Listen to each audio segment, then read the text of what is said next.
Hai, Assalamualaikum warahmatullahi wabarakatuh. Saya Amali. Jadi hari ini saya nak cerita ataupun explain mengenai salah satu subtopik di bawah isu hubungan etnik dalam Perlembagaan Malaysia. Sebelum saya mulakan, saya nak terangkan dahulu dan explain apakah itu Perlembagaan Persekutuan. So, perlembagaan ataupun constitution adalah organisasi dalam negara yang menjelaskan bentuk, struktur atau tata, kegiatan sifat dan peraturannya yang utama.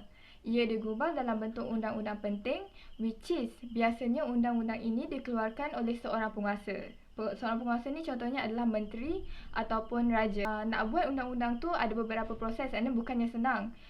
Menteri kena rangka dulu dasar undang-undang itu, and then sediakan usul, baca kali pertama, kedua dan ketiga, dapatkan majoriti undian. Dah dapat majoriti undian, and then dia akan hantar kepada YDPA. Kalau YDPA berkenan, and then barulah undang-undang itu boleh diwatakan. So berbalik kepada subtopik saya hari ini adalah Islam sebagai agama persekutuan. Agama Islam adalah agama yang mempunyai ramai penganut. So majoriti rakyat Malaysia menganuti agama Islam. Ini kerana agama Islam telah lama bertapak di Malaysia, iaitu sejak abad ke-13 lagi. Soalan yang selalu kita dengar pasal isu agama ini adalah agama Islam ni agama persekutuan ataupun agama rasmi. Apa bezanya? Okey, dalam perkara 3 Perlembagaan Persekutuan ada nyatakan agama Islam adalah agama persekutuan, tetapi agama-agama lain bebas diamalkan dengan aman, damai di mana-mana bahagian persekutuan. Dan soalannya, macam mana agama Islam ini boleh membentuk perpaduan dalam negara kita? Agama Islam yang kita tahu sangat titik beratkan toleransi, persaudaraan dan nilai moral yang tinggi. Agama Islam sangat menganjurkan penganutnya untuk bersatu padu dan menghormati agama lain. Jadi, one point lah dekat situ. Nak tunjukkan yang agama Islam ini mampu untuk membentuk perpaduan dalam masyarakat majmuk dalam negara ini. So, selain itu, perlembagaan negara kita pun ada juga nyatakan perkara-perkara yang menjaga hak dan kepentingan kaum-kaum lain juga, walaupun agama Islam ini adalah agama persekutuan. So contoh dalam perkara 11 dalam Perlembagaan Persekutuan, dia ada maksudkan macam ni, agama lain pun boleh dianuti, bebas untuk diamalkan dengan kepercayaan masing-masing demi mengukuhkan lagi perpaduan di Malaysia. So kesimpulannya, Perlembagaan negara kita ini bertindak secara adil untuk pastikan keharmonian dalam negara dan eratkan lagi perpaduan antara kaum. Setiap kaum berbeza agama, adat dan kepercayaan. Jadi sebagai rakyat Malaysia, terutama kita yang beragama Islam, kita hendaklah hormat agama lain, hormat kepercayaan mereka, barulah ada keharmonian dalam negara. Jadi itu saja daripada saya. Terima kasih.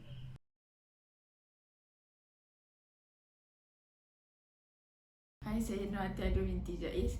Maksud kebebasan bersuara ni, kita boleh menyatakan pendapat tanpa ada batasan dan penapisan.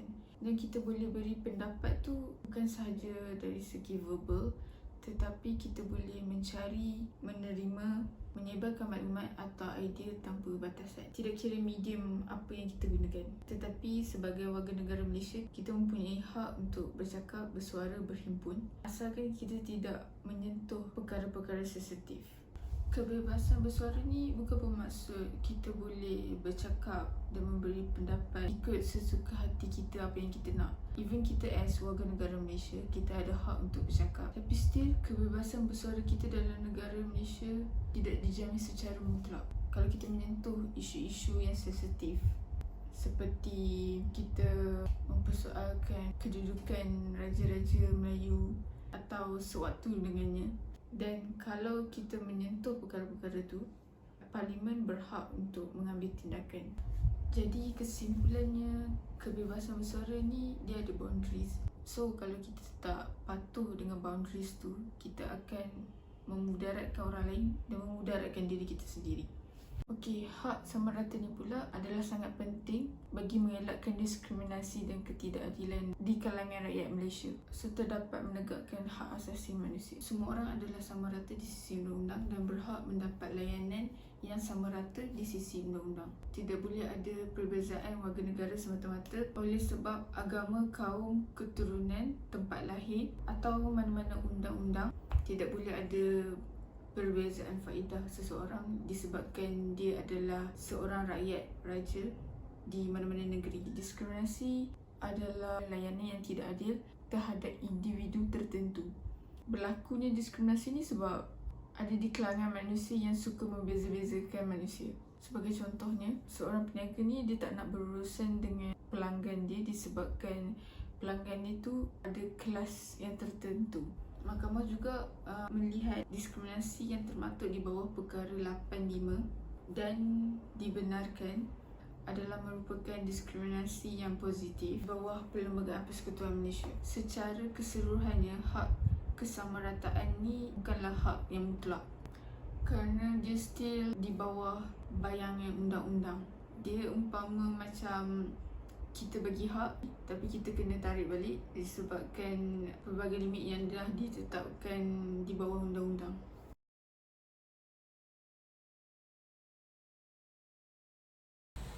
Assalamualaikum. Nama saya Nur Iliana binti Fauzi. Hari ini saya ingin terangkan serba sedikit mengenai salah satu subtopik di bawah isu hubungan etnik dalam Perlembagaan Malaysia, iaitu hak keistimewaan orang Melayu dalam Perlembagaan Malaysia. Sebelum kita mula, mari kita lihat tafsiran mengenai maksud Melayu terlebih dahulu. Dalam Perlembagaan Persekutuan di dalam perkara 160 mendefinisikan orang Melayu sebagai seseorang yang pertama, mengenuti agama Islam dan bertutur dalam bahasa Melayu. Kedua, menurut adat istiadat Melayu. Dan ketiga, lahir sebelum Hari Merdeka di Persekutuan atau di Singapura, atau ibu bapa mereka telah lahir di Persekutuan atau di Singapura pada Hari Merdeka dan menetap di Persekutuan dan di Singapura, atau salah satu daripadanya. Setiap orang di Malaysia mempunyai hak dan kewajipan yang sama, tapi rakyat yang berketurunan Melayu mempunyai hak istimewa berbanding bangsa lain. Hak-hak istimewa orang Melayu ini bukan merupakan peraturan baru, tetapi sudah tercatat sebelum perang lagi. Jawatan yang di-Pertuan Agong bukanlah hak istimewa orang Melayu, malah akan dipegang oleh orang Melayu sampai bila-bila. Hak ini harus dipatuhi kecuali jika ia diubah atau dicabuli. Tapi jawatan seperti Perdana Menteri, Ketua Menteri, Menteri Besar dan Gubernur boleh dipegang oleh bangsa lain asalkan beliau lahir di Persekutuan Tanah Melayu.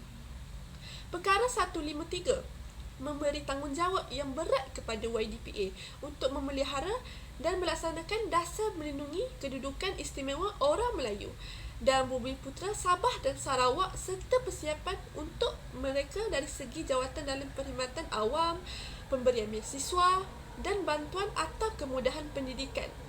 Kedudukan istimewa orang Melayu yang lain termasuklah peruntukan perkara 89 dan 90 yang memberi kuasa undang-undang perlembagaan kepada yang sedia ada dalam melindungi tanah rizab orang Melayu. Selain itu juga, kedudukan istimewa orang Melayu dan Bumiputera Sabah dan Sarawak merangkumi perkara 153 iaitu pertama, perkhidmatan awam di mana jawatan-jawatan kanan dalam kerajaan Persekutuan Tanah Melayu mestilah diperuntukkan pada nisbah yang tertentu untuk orang Melayu dan bukan Melayu. Kedua, ekonomi, iaitu dari segi bantuan ekonomi yang perlu mengikut peraturan yang dibuat bagi membolehkan orang Melayu mendapat lesen dan kebenaran bagi mereka boleh menjalankan aktiviti perusahaan dan aktiviti ekonomi lain. Ketiga, peruntukan beasiswa atau bantuan yang lebih banyak kepada penuntut-penuntut Melayu daripada bukan Melayu. Seterusnya, perkara 89 dan 90 iaitu hak tanah di mana kerajaan boleh membuka tanah khas untuk Melayu dengan syarat kerajaan negeri juga memperuntukkan pembukaan tanah bagi bangsa lain yang sama tetapi tidak boleh melebihi luas tanah orang Melayu dan ia tidak boleh diambil untuk tujuan orang bukan Melayu. Antara cabaran yang dihadapi dalam mempertahankan hak keistimewaan orang Melayu iaitu pertama, hak keistimewaan orang Melayu dihapuskan mungkin disebabkan wujudnya anggapan di kalangan masyarakat bukan Melayu bahawa kerajaan berlaku tidak adil dan diskriminasi. Dan kedua, sistem pembelajaran yang tidak jelas mengenai sejarah dan perlembagaan juga menyebabkan perkara 153 disalah anggap sebagai diskriminasi oleh orang bukan Melayu. Sekian, terima kasih.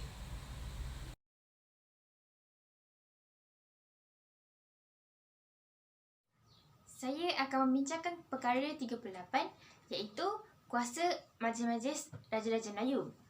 Yang mana kuasa Raja-Raja Melayu dapat menghalang ahli parlimen daripada membuat undang-undang yang menyentuh berkenaan dengan Raja-Raja Melayu, bahasa Melayu, orang Melayu dan agama Islam, iaitu agama persekutuan.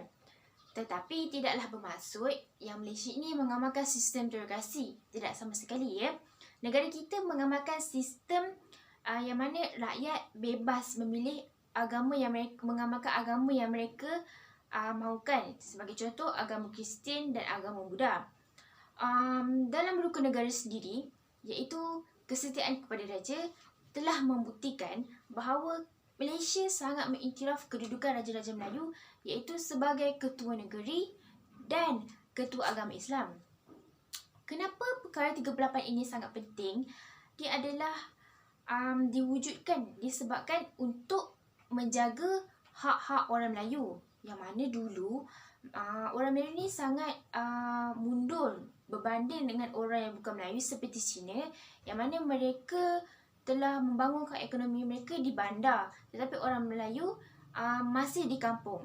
Oleh itu, perkara 38 ini telah diwujudkan untuk menaik tarafkan orang Melayu setaraf dengan orang yang bukan Melayu seperti Cina.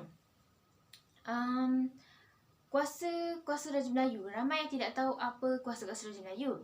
Antara kuasa Raja-Raja Melayu, mereka mempunyai kuasa untuk mempersetujui ataupun tidak mempersetujui apa-apa amalan agama dan amalan agama seluruh persekutuan. Contohnya, raja-raja boleh mengeluarkan perintah mengenai upacara dan amalan agama yang mana kita boleh selalu nampak masa pengumuman raya di TV. Yang kedua, mereka pula boleh memperkenan atau tidak memperkenan apa-apa undang-undang dan membuat atau memberikan nasihat mengenai apa-apa pelantikan di bawah perlembagaan.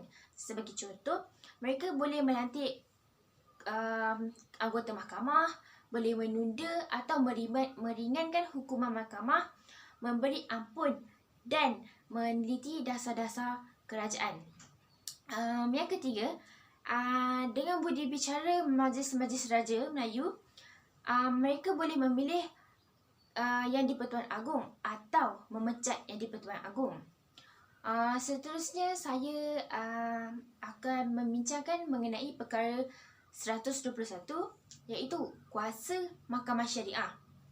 Mahkamah Syariah tugasannya adalah untuk membicarakan serta menjatuhkan hukuman ke atas orang Islam yang melakukan kesalahan sivil atau jenayah Islam. Perkara 121 ini sangat penting. Ia meletakkan Mahkamah Syariah setaraf dengan mahkamah sivil yang lain, yang mana mahkamah sivil ini tidak ada kuasa dalam menentukan bidang yang ditentukan oleh syariah, Mahkamah Syariah. Ini meletakkan Mahkamah Syariah setaraf dengan mahkamah sivil. Sekian, terima kasih.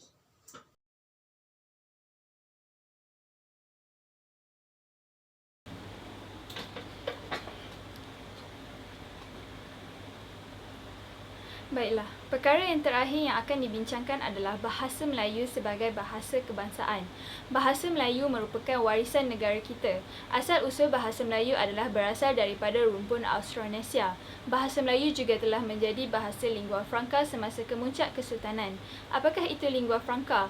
Lingua franca bermaksud bahasa perantaraan dan perhubungan antara masyarakat yang berlainan bahasa. Bahasa Melayu dituturkan di seluruh kepulauan Melayu Nusantara yang antaranya di Indonesia, Malaysia, Brunei, Singapura, selatan Thailand dan selatan Filipina.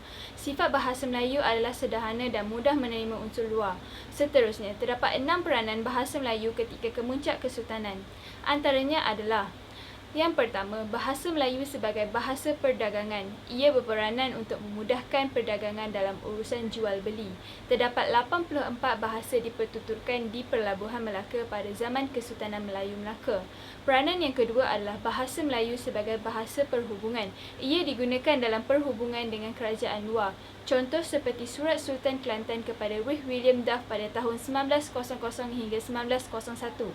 Peranan yang ketiga adalah bahasa Melayu sebagai bahasa pentadbiran. Ia juga digunakan dalam pentadbiran dan pemerintahan pada zaman Kesultanan Melayu Melaka dan digunakan sehingga sekarang kerana termaktub di dalam perlembagaan. Peranan yang keempat adalah bahasa Melayu sebagai bahasa perundangan. Ia digunakan dalam hukum hakam Melaka. Bahasa Melayu dijadikan panduan dalam sistem pemerintahan dan pentadbiran zaman Kesultanan Melayu Melaka. Peranan yang kelima adalah bahasa Melayu sebagai bahasa ilmu. Ia digunakan oleh ahli ulama untuk menyampaikan agama kepada raja-raja Melayu di istana dan pada masa kini juga bahasa Melayu masih digunakan dalam pembelajaran agama Islam di institusi pendidikan. Peranan yang terakhir adalah bahasa Melayu sebagai bahasa persuratan. Ia digunakan pada karya-karya yang dihasilkan seperti Tuhfat Al-Nafis oleh Raja Ali Haji tentang Kesultanan Johor Riau. Peranan yang saya sampaikan sebentar tadi adalah ketika kemuncak Kesultanan. Seterusnya saya akan membincangkan peranan bahasa Melayu selepas kemerdekaan. Bahasa Melayu berperanan di dalam asas pembinaan negara dan kebudayaan masyarakat. Perkara 152 Perlembagaan Persekutuan telah memainkan peranan penting menjadikan bahasa Melayu sebagai asas pembinaan negara. Perkara 152 ini telah mengiktirafkan dan mengisytiharkan bahasa Melayu sebagai bahasa kebangsaan serta bahasa rasmi negara. Hal ini disebabkan menjadi satu kepentingan bahawa negara ini mempunyai masyarakat yang berbilang kaum dan sangat memerlukan satu bahasa sebagai panduan. Terdapat juga beberapa cabaran bahasa Melayu agar dapat dimartabatkan. Antaranya adalah seperti penggunaan bahasa rojak, penggunaan istilah IU. Ada juga penggunaan bahasa campuran seperti bahasa Melayu dan bahasa Inggeris. Dan yang terakhir adalah rakyat tidak menggunakan bahasa Melayu terlalu kerap pada seharian hari. Kesimpulannya, sebagai rakyat Malaysia, kita seharusnya menggunakan dan memartabatkan bahasa Melayu di serantau Malaysia. Sebagai murid di sekolah serta Menara Gading, kita seharusnya mengeksploitasi bahasa Melayu supaya dapat menarik minat mempelajari bahasa Melayu. Rakyat Malaysia juga harus mengeksploitasi bahasa Melayu di dalam laman internet supaya dapat dipelajari oleh rakyat-rakyat di seantara dunia. Terima kasih. Itu saja dari kami.